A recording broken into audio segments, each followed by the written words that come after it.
This is not a story about scandal. This is a story about how one of Hollywood's longest-lasting and most carefully managed marriages comes to an end, quietly, deliberately, and by the book. Nicole Kidman and Keith Urban have officially finalized their divorce. No public disputes, no courtroom drama, no tabloid-fueled spectacle.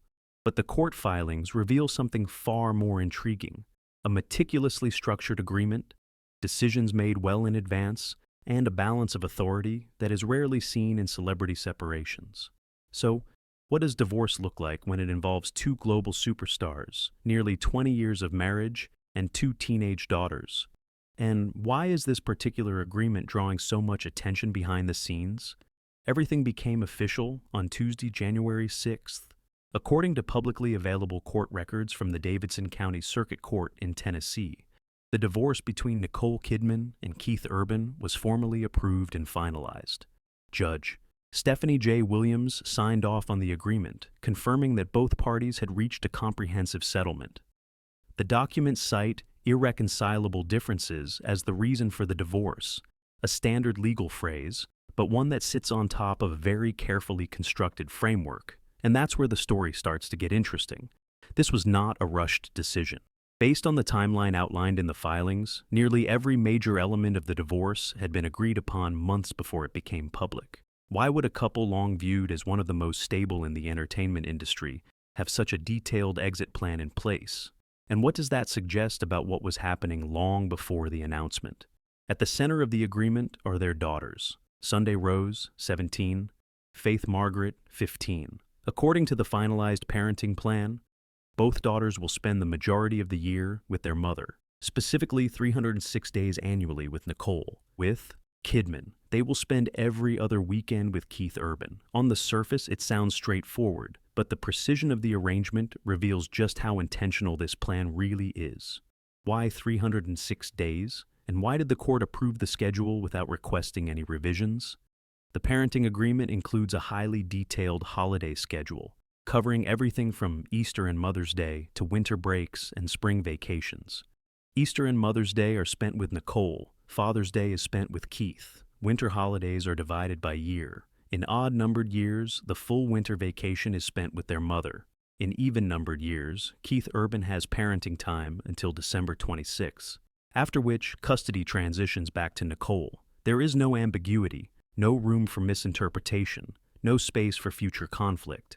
And that level of structure appears intentional. But one clause in particular has drawn attention from legal observers. While both parents will jointly make major decisions regarding their daughters, the agreement includes a provision stating that, in the unlikely event they cannot agree, Nicole Kidman has final decision-making authority. The court accepted this provision as being in the best interest of the minor children. It's not unheard of, but it is notable. Why would one parent agree to this structure from the outset? And what does it suggest about how both sides approach the separation? Financially, the divorce follows the same pattern: clean, quiet, and controlled. Both parties waived their right to spousal support. Each retains full rights to their individual creative works, earnings, and future projects. Each is responsible for their own debts and legal fees. According to the filings, Keith Urban has already prepaid all child support obligations, including education costs, child care expenses, and extracurricular activities, covering everything through high school graduation.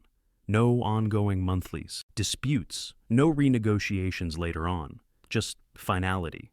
The documents also emphasize a shared commitment to confidentiality regarding financial and business affairs, including pre-existing agreements related to jointly owned property.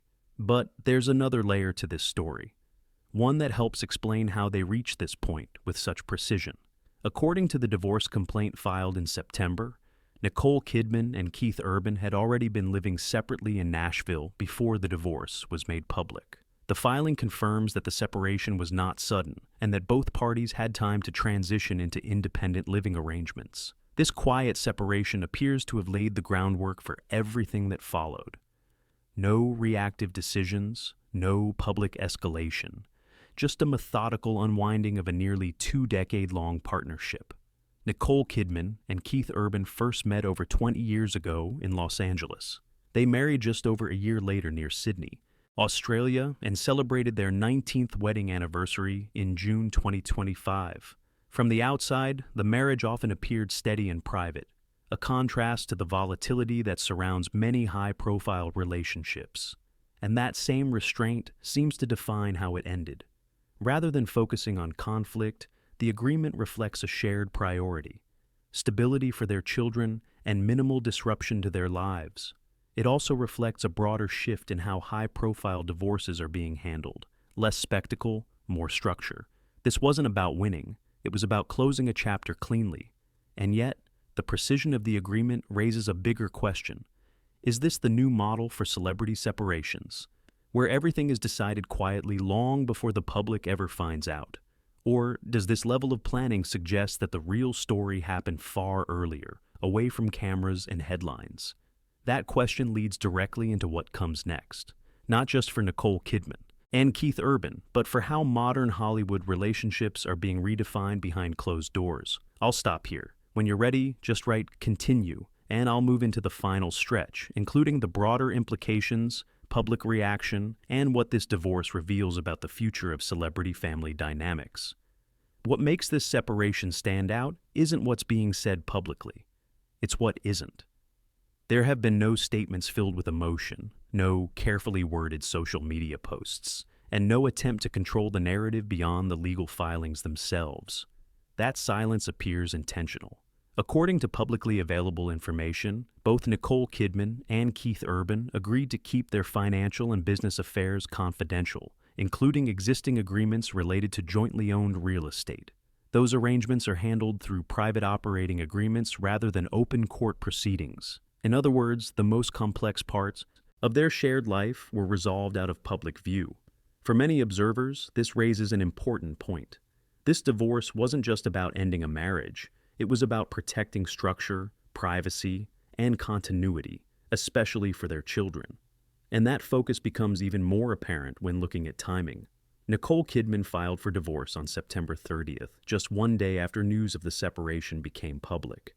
But the complaint itself was signed a day earlier, on September 29th. That detail suggests the public announcement was not the beginning of the process. It was the final step. By the time the world found out, the framework was already in place. This approach marks a sharp contrast to the way celebrity divorces have historically played out. In the past, high-profile separations often unfolded in real time, fueled by leaks, speculation, and escalating legal battles. Here, there was none of that. Instead, the process appears controlled, strategic, and deliberately uneventful, and that may explain why the court approved the agreement without hesitation. Judge Williams concluded that the couple had made adequate and sufficient provision for the fair and equitable settlement of property rights, and that the parenting plan was firmly in the best interest of their minor children. No revisions, no delays, no objections. Everything had already been thought through. Another detail that adds context is the age of their daughters. Sunday Rose will turn 18 in July. That means the most complex custody considerations apply only for a limited window. Faith Margaret, at 15, remains the primary focus of the parenting plan, and the structure reflects that reality. The agreement prioritizes consistency over flexibility. Rather than constant adjustments, it establishes predictability.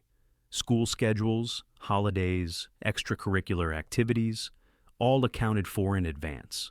This kind of long-term planning suggests that both parents were thinking beyond the divorce itself. They were thinking about life after it. For Nicole Kidman, that means maintaining a stable home base while continuing a demanding acting career that often spans continents. For Keith Urban, it means remaining present and involved while balancing touring, recording, and public commitments. Neither stepped away, neither disengaged. Instead, the agreement formalizes what appears to have already been happening informally. And that's where this story quietly challenges common assumptions. Divorce is often framed as a failure, a breakdown, or a public unraveling. But in this case, the documentation tells a different story. One of planning, negotiation, and mutual acknowledgement that a chapter had reached its natural end. There's no language of blame in the filings, no accusations, no adversarial positioning. Just a legal conclusion to a personal decision. That doesn't mean the process was easy. It means it was handled privately. Nicole, Kidman has navigated public separations before. Her earlier marriage to Tom Cruise ended in 2001 under circumstances that were far more visible and heavily scrutinized. That experience may have informed how this chapter was closed. This time, there was no spectacle, and that may be the most telling detail of all. As audiences, we often expect drama where there is fame, but this divorce resists that expectation entirely. It doesn't offer a villain, a shock reveal, or a narrative twist designed for headlines. Instead, it presents a blueprint, a model where two public figures choose discretion over disclosure, preparation over reaction, and long-term stability over short-term attention. Which leads to a final question worth considering. If this is how some of the most visible couples in the world are choosing to separate, quietly, collaboratively, and largely out of sight, what does that say about the future of celebrity relationships? And more importantly, what does it say about how much of the real story we never see? In many ways, this divorce doesn't ask to be analyzed. It asks to be understood. There is no explosive moment to point to, no single incident that explains everything. What we see instead is a long process of alignment, where two people recognize that continuing forward together no longer made sense, but moving apart could still be done with care. The court's language reflects that. The agreement wasn't just accepted, it was affirmed as fair, sufficient, and in the best interest of everyone involved, especially the children. That distinction matters, because when a marriage ends quietly, it's easy to overlook how much effort that actually takes. Every schedule, every financial decision, every contingency had to be discussed, negotiated, and finalized long before the paperwork was signed. That kind of coordination doesn't happen overnight, and it doesn't happen without a shared goal. In this case, the goal was clearly stability. For their daughters, the agreement minimizes disruption. Familiar routines remain intact. School, holidays, and daily life continue with as much consistency as possible. Even the final decision-making clause appears designed not as a power imbalance, but as a safeguard, a way to prevent future stalemates rather than create them. And for the public, the message is subtle but clear. Not every ending has to be loud. Nicole Kidman and Keith Urban didn't frame their separation as a story to be consumed. They treated it as a private transition with public consequences, handled through structure rather than spectacle. That approach reflects a broader shift happening quietly across the entertainment industry. More high-profile couples are choosing resolution over reaction, discretion over disclosure, and long-term planning over short-term narrative control. What we're seeing isn't the absence of emotion. It's the presence of restraint. And that restraint may be the most modern part of this entire story. Because in a media landscape driven by immediacy and outrage, choosing calm is almost radical. As their lives move forward separately, both Nicole Kidman and Keith Urban remain deeply embedded in their respective careers, families, and creative paths. Nothing about this agreement suggests withdrawal or retreat. It suggests continuity, just in a different form. The marriage has ended. The partnership as parents continues. And perhaps that's the most important takeaway. The real story here isn't about what went wrong. It's about how something ended without collapsing, and what that says about maturity, privacy, and the evolving definition of success in relationships that exist under constant public scrutiny. This isn't the end of the conversation. Because as more high-profile separations follow this quieter blueprint, the question isn't who's next. It's whether this model becomes the new standard. And that's exactly what we'll explore next. If you want a deeper look at how modern celebrity relationships are being restructured behind closed doors, and why silence is becoming the most powerful strategy of all, that's coming up next.